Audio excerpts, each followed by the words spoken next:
got your ass. We've got your ass now. I'm about to show you something extremely controversial. It's even illegal in the state of Israel to obtain this.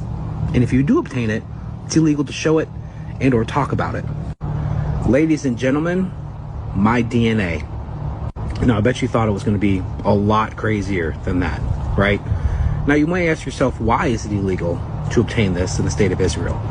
Because it proves through your DNA that Jews around the world have no ancestral ties to the land of Israel. Because it proves through your DNA that Jews around the world have no ancestral ties to the land of Israel. Saying what?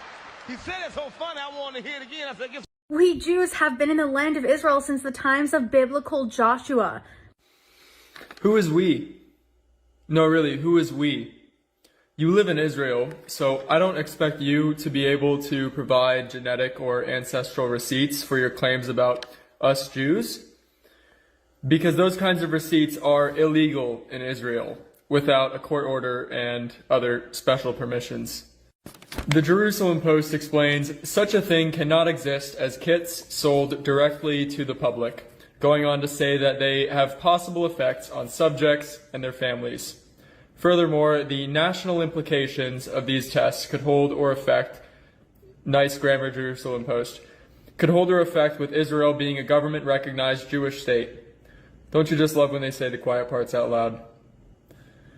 But since they won't let you get receipts for us Jews, I brought my own. Wow. So I, an Ashkenazi, have no genetic or ancestral ties to the region of historic Palestine.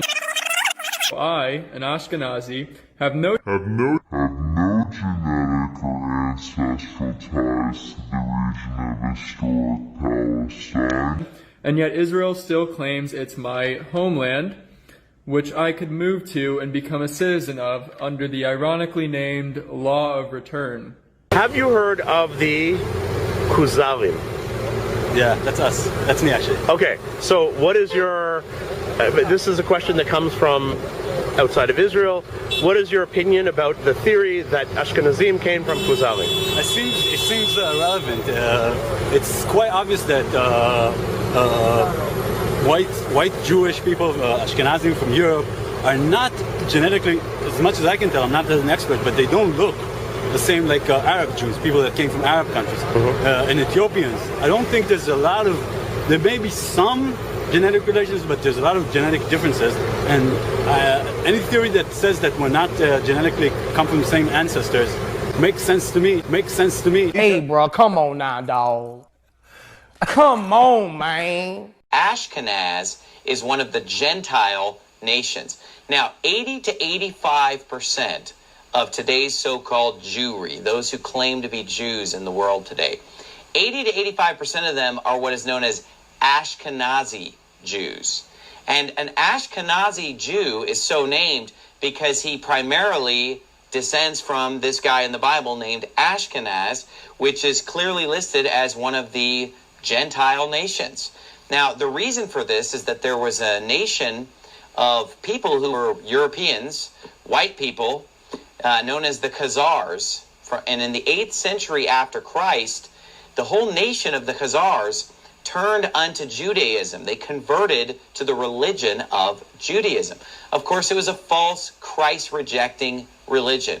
And for a few hundred years, the empire of the Khazars was a power in Eastern Europe, and they followed the religion of Judaism. But eventually they were defeated by the Russians, and they were scattered into Eastern Europe. And so a lot of the Eastern European Jews today are the descendants of the Khazars. And so a lot of the Eastern European Jews today are the descendants of the Khazars.